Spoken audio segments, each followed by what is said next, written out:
This weekend was a little different in that we only played two, and we played them on Friday. So maybe I don't know if the happiest moment of the weekend was having a dominant fifth set against Virginia Tech or getting home on Saturday morning instead of Sunday morning. So our girls had a couple of days of rest. So I'm looking forward to getting back in the gym today and seeing what they look like after a couple of days of rest. But it was a good weekend to get the win against Virginia Tech. It may have been some of the worst volleyball that we played this season in the morning against Radford. We really were not focused the way we needed to. But then came back out that night and had, I guess I would classify an interesting match versus Virginia Tech. We had a dominant first set, fairly dominant second set. We're up in the third and couldn't close it. And it was a kind of a frustrating end to that set that I think affected all of our players. When you're up 24-19 and the other team side outs, that's expected. Now you're up 24-20. Any one of the next four balls we put down, then we win the set. And we get in the bus, we get to get home a little bit earlier. And more important than that, just the feeling of being dominant against a team that's probably a little more physical than we are. And didn't get it done. Passed well, got the ball to the setter, set it well, just didn't put the ball away. And so it created a much longer night. The fourth set was, I think, a mental reaction to the end of the third set. The win of the fourth set did not serve well. That is being polite. And then we were blocked. I think we were blocked 7 times. We missed 8 serves. So just right there were 15 points. In the fourth set, we somehow only lost by 2, despite our own maybe decisions. We just went from aggressive to reckless in that fourth set. But then found a way. Came out in the fifth set, and we were absolutely dominant in the fifth set, winning 15-6. Then we hit over 300, held our opponents to hitting below 0 in the fifth set. So as much as it would have been easier, cleaner, had we won in 3, I think it was good for our team to show the mental toughness to come back and win in 5 the way that we did. I think it meant a lot to our team, and I think it means a lot for us going forward.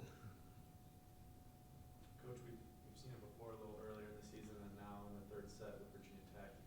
You've said yourself, it seems like sometimes during the rest of the set, they're not really attacking it. Right. So is there something that maybe you think you can do to help them embrace that moment, or is this something that they're going to have to grasp themselves and just get it done and finish the set like that? I think anytime there's a recurring error or theme, whatever you want to call it, it has to start with me. It has to get better, and I have to help lead that.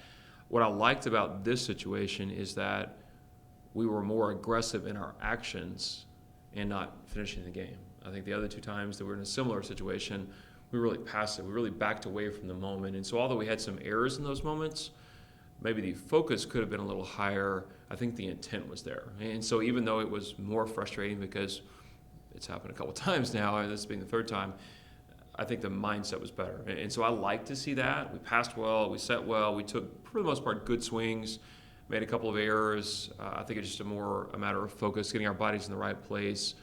Phrase we use in our program is you earn the right to hit it hard by putting your body in the right place. You work with your feet, so then you earn the right to hit it. And I think sometimes maybe we weren't quite in the right place physically to be able to do that. So the intent was there, but it's something we have to continue to drill. And I think that's something we have something this afternoon in practice we're going to be working on specifically with that, where we have a couple of players that go out. You have 2 opportunities. You have 2 balls. You either win the drill or you lose the drill. And if you lose, there'll be a consequence. We have to simulate somehow the pressure of those moments, create a consequence if you don't get it. And so we'll definitely be working towards that today. Second straight weekend, Jamie was just dominant in one of the games. What is she doing, and is that kind of like the level you can see her playing at now the rest of the year, or is it just like she was just rolling? I think when you see it, I think it's now, 3 weekends in a row that she was really good for the weekend. You go back to first weekend at home, she struggled. And if you just have one occasional match, you're good. Well, a lot of people can do that. But she had 3 weekends in a row. She hit for a big number. So I think she is very much going in the right direction. I think she is playing aggressively. And she's doing a really, really good job with her feet. I talked about you earn the right to hit it hard with your feet. Maybe as impressive against Virginia Tech. She got 25 kills on, I believe, 53 swings. And that's career high, so that's great. But maybe even more impressive is she only had 3 errors on 53 attempts against a Power 5 conference team. And quite often lined up against a pretty physical kid on the other side of the net. So She's definitely in a good place, and she's working hard to continue to get better. She loves being a dominant attacker. She loves being the go-to kid. She loves, I don't mean this in a bad way, but the limelight. I mean, she loves kind of being that kid. I mean, some people don't want that. Some people can go too far with it and maybe develop a kind of a diva mentality a little bit. And so far, she seems to be in that good place. I mean, I think every great player that I've coached or really been around, you have to kind of ride that fine line between confident and cocky. And if you're not confident, you're not going to be great, period. You don't just, oh, I happen to be great today. I didn't think I would be. That's pretty rare. But I think you can also go too far. And if you go to the point that you're just, well, yeah, I had 25. I should have had 40 if the sets would have been better. You know, if you start to have that mentality, then you're probably not going to be very good very long because people don't want to play with you. And I think she's at a pretty good place, you know, on that. And so we're not surprised by the results, but we're certainly happy for her, happy with her, and hope to see that continue. Coach, how would you analyze the move with putting Mallory, Ladero, and out putting Lizzie in? You know, how did you think that went?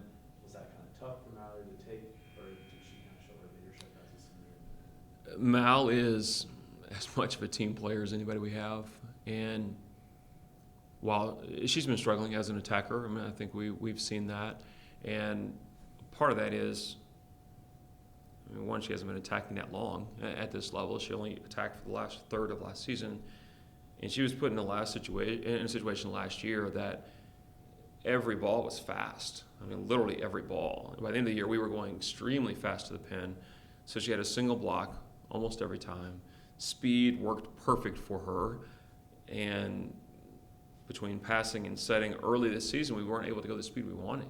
And it's getting a little faster, but it's not all the way where it really makes the best use of who Mal is as a hitter. So I think part of it, Mal is almost learning a new skill set as a hitter, what to do when there's four hands, what to do when the ball is slower, because she wants to go fast. I mean, she's a very twitchy kid, just wants to go fast in everything she does.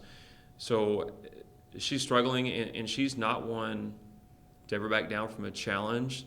I mean, she wants to be out there, and she wants to hit, and she wants to get better at that because she's struggling. But at the same time, more than that, she wants the team to be good. And if it means she could help the team more by being bro, she's the first one to say, oh, I'll go be the bro. That's great. I mean, there wasn't even like a split second of all right, I'll do that. And it was like, okay, let's do it. And she went out and she was great. And I think maybe one of the more difficult things is maybe for some of the other kids is that, well, I've been practicing doing this whole bro thing, and she's been a hitter all year, and then she goes back there and she's great. The reality is, and I told this to one of our kids who was displaced, the reality is Mal has been our best bro for a long time. She's just been an outside hitter. Okay, I mean, she's our best passer for the year. She's been our best passer in almost every match. She's our best defender. She just happens to wear the same color shirt as everybody else on the team except for the bro. That's not the norm. You know, on most teams, the hitter, maybe they're a good passer, but they're usually not the best passer and the best defender. We played a team, Virginia Tech. I mean, Lindsay Owens is probably their best passer, but she's not their best defender. The bro's the best defender. You know, and in Mal, it was just moving her to a position that, well, if your hitting's not going well and your defense and service is going well, it's kind of a logical move. Lizzie went in, did a nice job attacking. She's just young. I mean, that's the thing with Lizzie. Her high moments are high, but she's going to have a lot of freshman moments. She had 15 kills, which is pretty good. Not great on 55 swings, but pretty good. 56 swings, I think. But she had 12 errors. And that's just part of being a freshman. And you look back to most freshman outside hitters, they go through those moments. You're like, okay, the highs are high, but the lows are, wow, did that really just happen? You know, kind of moments. I mean, Jamie went through a lot of that her first year. And so it's just a matter of knowing when to go hard. Lizzie's mindset, and I love this about her, she's just fearless.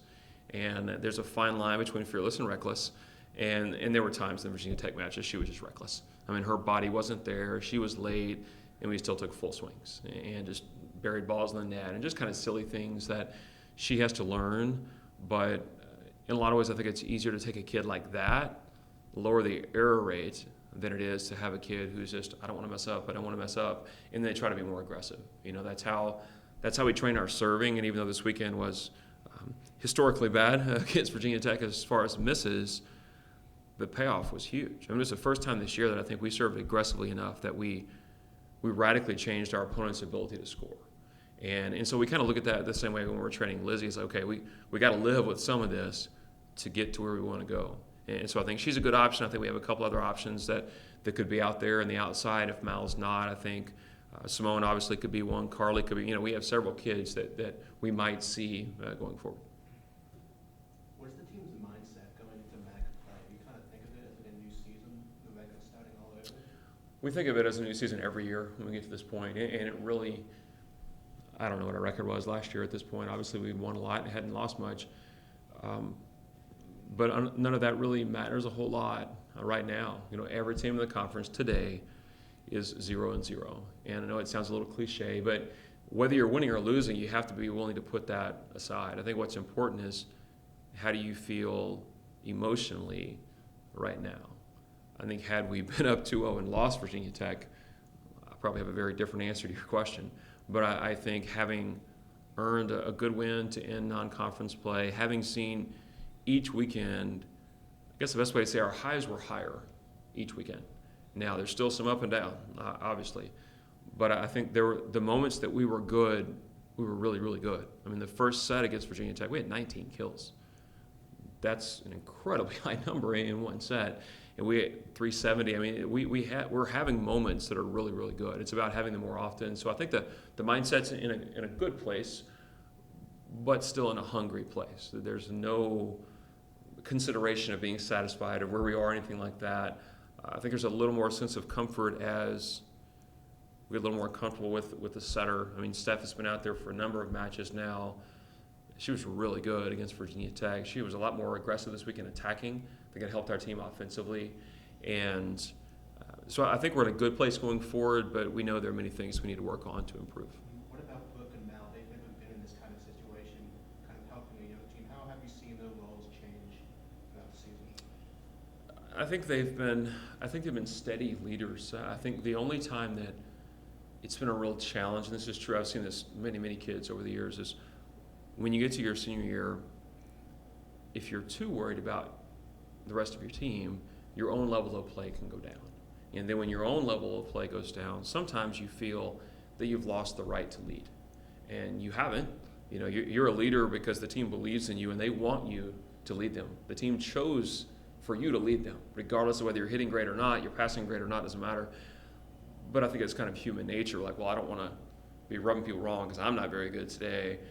And so I think there were times that I think they were a little too worried maybe about the team, either emotionally or especially when Mal was out the first weekend, Brooke having to kind of take all of that.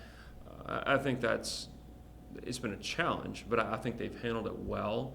And I think they're now, I mean, leadership is a learned skill, just like everything else we do in volleyball. And so I think they're finding their own way. And I encourage them just to know that every leader doesn't have to look the same.